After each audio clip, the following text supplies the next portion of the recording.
Der Herbst ist da und wir machen uns auf den Weg in Richtung Süden. Genauer gesagt, wir wollen nach Spanien oder fahren nach Spanien. Wir nehmen euch gerne mit auf diese Reise, wenn ihr möchtet. In diesem Video zeige ich die Route, die wir gefahren sind, und ich zeige auch die ersten Plätze, die wir als Etappenplätze genutzt haben. Herzlich willkommen zu meiner Reportage. Wir haben etwa 400 Kilometer pro Etappe. Unser erstes Etappenziel wird Blankenheim in der Eifel sein. Dort gibt es einen Stellplatz, den kennen wir und den werden wir anfahren. Bevor es aber jetzt richtig losgeht, nochmal zu dem Thema Reifen, weil dazu immer wieder Fragen bei mir eintreffen. Und da möchte ich jetzt mal berichten. Und zwar haben wir vorne neue Reifen bekommen. Die Reifen haben etwa 100.000 Kilometer gelaufen, sind 5 Jahre alt. Dann werden sie bei mir gewechselt. Dann ist zwar noch Profil drauf für weitere 50.000, aber das neue Profil sieht einfach besser aus. Und so bekommen wir jetzt neue Vorderreifen. Diese Reifen, das sind Ganzjahresreifen. Ich war mal der Meinung, weil da so ein Schneeflocke drauf ist, das sind Winterreifen. Nein, das sind Ganzjahresreifen. Und die werden jetzt neu aufgezogen auf unser Mobil. So mussten wir zum Nachziehen der Radmotor noch einmal zum Reifenhändler. Wir haben neue Reifen bekommen vor etwa einer Woche und da muss man da mal 50 oder 100 Kilometer mal fahren und dann werden die nachgezogen.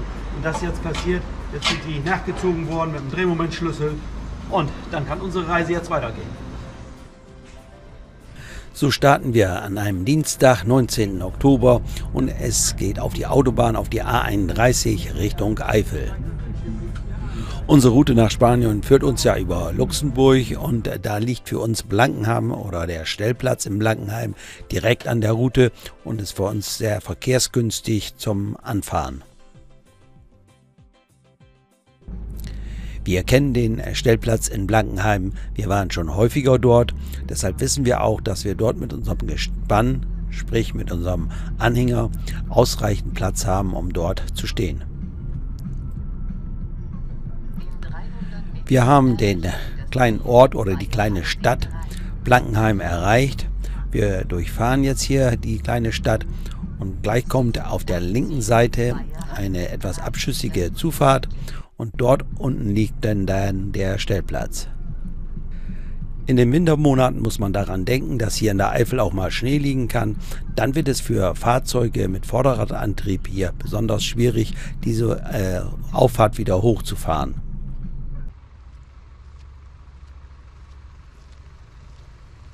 Ansonsten kein Problem, der Platz ist auch für große Fahrzeuge oder große Wohnmobile geeignet. Wie man sieht, ist das eine geschotterte Fläche hier. Hier haben wir auch Schlaglöcher, die jetzt mit Wasser gefüllt sind. Das ist natürlich nicht so schön. Das Ganze sieht natürlich schöner aus, wenn man hier im Sommer ist, wenn alles grün und blüht und nicht so trübe ist wie jetzt im Herbst. Man muss sich ja erstmal wieder daran gewöhnen, mit Anhänger zu fahren bzw. zu rangieren, aber es klappt auf Anhieb und wir stehen richtig.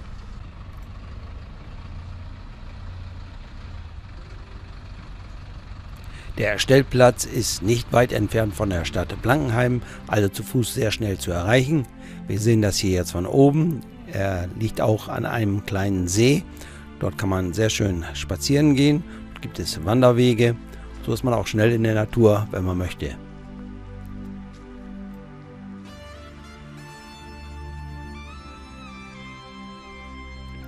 Blankenheim war auch von dem Hochwasser im Sommer betroffen. Jetzt sieht aber alles wieder sauber und ordentlich aus. Wer essen gehen möchte, auch kein Problem. Es gibt hier mehrere Restaurants im Ort.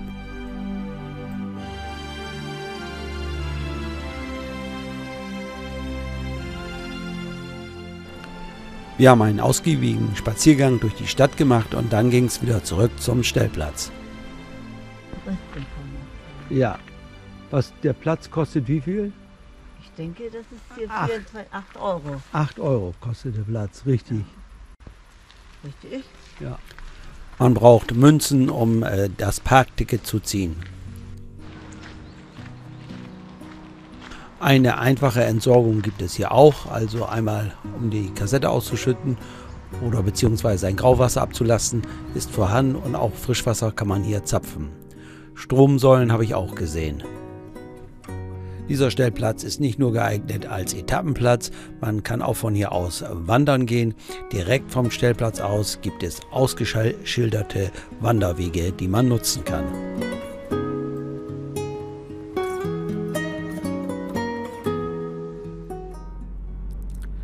Wir hatten eine ruhige Nacht, wir haben hier gut geschlafen und so ging es dann am nächsten Morgen, nicht in aller Frühe, so circa 9 Uhr starten wir dann meistens und es geht in Richtung Luxemburg. Unser nächstes Ziel ist Langres in Frankreich. Dort gibt es einen Stellplatz, den kennen wir. Dort kann man auch ohne Probleme mit dem Anhänger stehen, deshalb nutzen wir ihn gerne.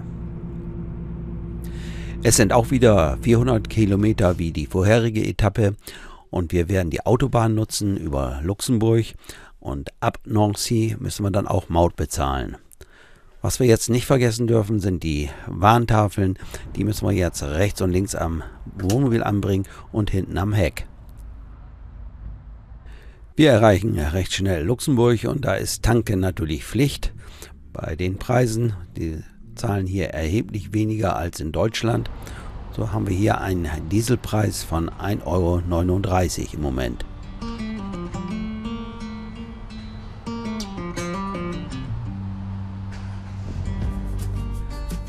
Wir haben vollgetankt, noch Kaffee eingekauft und dann geht es wieder auf die Autobahn und weiter Richtung Frankreich. Kaffee kann man dort an der Tankstelle auch kaufen mit einem Shop. Kaffee ist dort auch preiswerter als in Deutschland.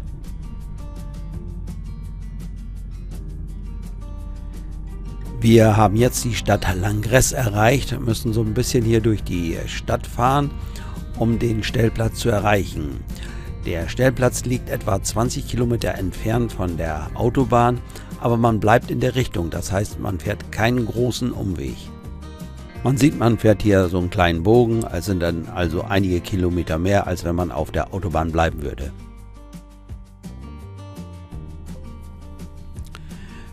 Jetzt sind wir auf der direkten Zufahrt, nachdem wir durch die Stadt gefahren sind.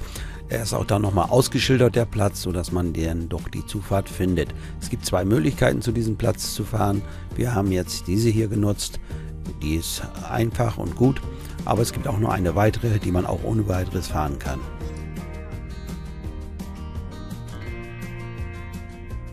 Wenn wir an dieser Halle vorbei sind, dann kommt die Zufahrt zum Stellplatz. Hier auf der linken Seite sehen wir ihn gleich. Der Stellplatz ist mit einer Schrankenanlage ausgestattet und die Bezahlung wird mit einer Kreditkarte erledigt. Wichtig ist, dass man nah an die Schranke ranfährt, damit das Fahrzeug erkannt wird und dann kann man den Bezahlvorgang einleiten. Man kann ein deutsches Menü vorwählen, so dass man durch diesen ganzen Vorgang durchgelotst wird. Neuer Kunde. Der Platz kostet inklusive Kurtaxe 8,10 €. Man muss Strom, wenn man keinen braucht, abwählen. Wenn man kein Wasser haben möchte, kann man das auch abwählen. Sonst kommen noch Beträge zwischen 1 und 2 € dazu. Das muss man ja nicht nehmen, wenn man kein Wasser und keinen Strom braucht. Ich habe das Ganze schon mal in einem anderen Video komplett erklärt mit diesem Bezahlvorgang. Deswegen wiederhole ich das hier nicht alles nochmal. Hier kommt jetzt am Ende ein Ticket raus auf dem Ticket und das ist ganz wichtig. Dort steht ein Zahlencode und den braucht man, wenn man den Platz wieder verlassen möchte. Wenn der Bezahlvorgang abgeschlossen ist, dann öffnet sich automatisch die Schranke und man kann den Platz befahren. Ich werde häufig gefragt, ob auf solchen Plätzen auch Wohnwagengespanne stehen dürfen. Ich kann das nicht mit Ja und ich kann es auch nicht mit Nein beantworten. Ich weiß es einfach nicht. Verbotsschilder habe ich nicht gesehen und ich hätte auch kein Problem damit, wenn hier ein Wohnwagengespann stehen würde. Die meisten Plätze sind hier für Wohnmobile mit einer Länge von 7 bis 8 Metern. Hier am Ende gibt es 4 Plätze, dort kann man mit einem Gespann stehen. Das heißt also, wer mit einem Wohnmobil kommt und Anhänger.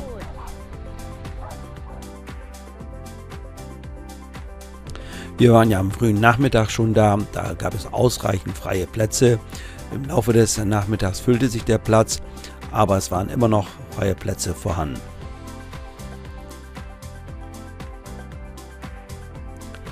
Wenn wir 400 Kilometer gefahren sind, dann möchten wir uns auch noch gerne ein bisschen bewegen und so machen wir uns auf den Weg in die Stadt.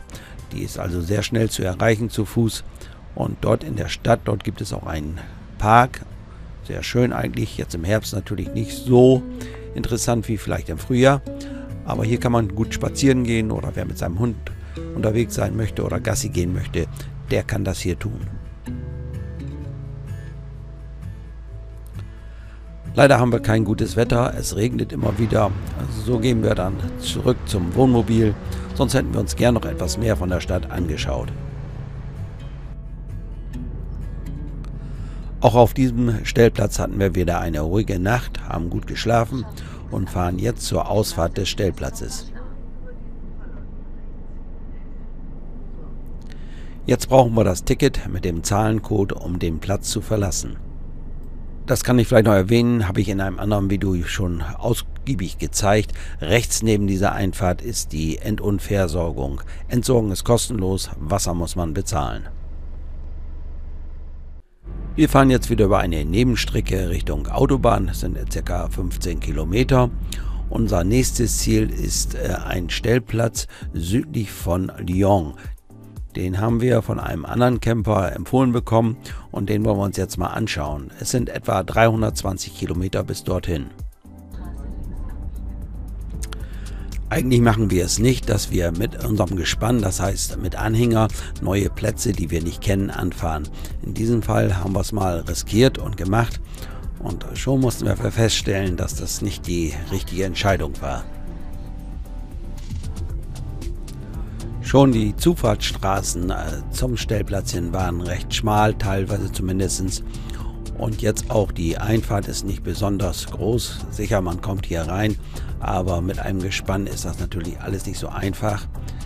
Und jetzt kann man hier auf diesem Platz, der ist einfach zu schmal, auch nicht wenden. Das heißt, wir hätten abspannen müssen, um zu wenden.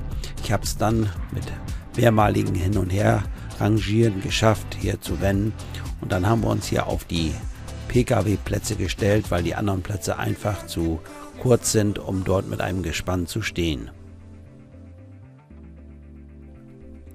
Ich würde sagen, dieser Platz ist ungeeignet für Wohnmobile mit Anhänger. Für Wohnmobile bis 8 Meter denke ich kein Problem. Alle, die erheblich länger sind, sollten diesen Platz meiden. Wir stehen hier zwar auf den Parkplätzen für PKWs, aber wir haben keinen gestört und wir haben auch niemand einen Parkplatz weggenommen. Somit war es für uns hier kein Problem, dort zu stehen. Es gibt eine End- und Versorgung, es gibt auch Strom, alles ist kostenlos. Es wird um eine Spende gebeten.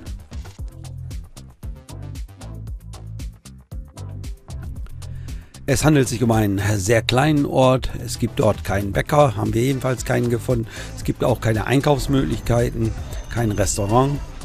Einzige, was wir gesehen haben, eine Kirche. Wir haben uns dort ein bisschen umgeschaut und sind ein bisschen spazieren gegangen. Die Möglichkeit ist da.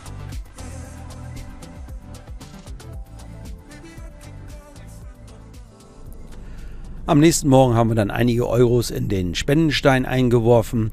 Und dann ging es für uns weiter und zwar Richtung Mittelmeer. Unser Ziel ist dort ein Stellplatz und zwar in dem Ort oder der Stadt Gruissan. Darüber berichte ich dann aber im nächsten Video. Dann werden wir auch Spanien erreichen und dann werde ich auch die Plätze zeigen, die wir dort in Spanien angefahren sind. Ich sage mal wieder Dankeschön fürs Zuschauen und bye bye, bis zum nächsten Mal.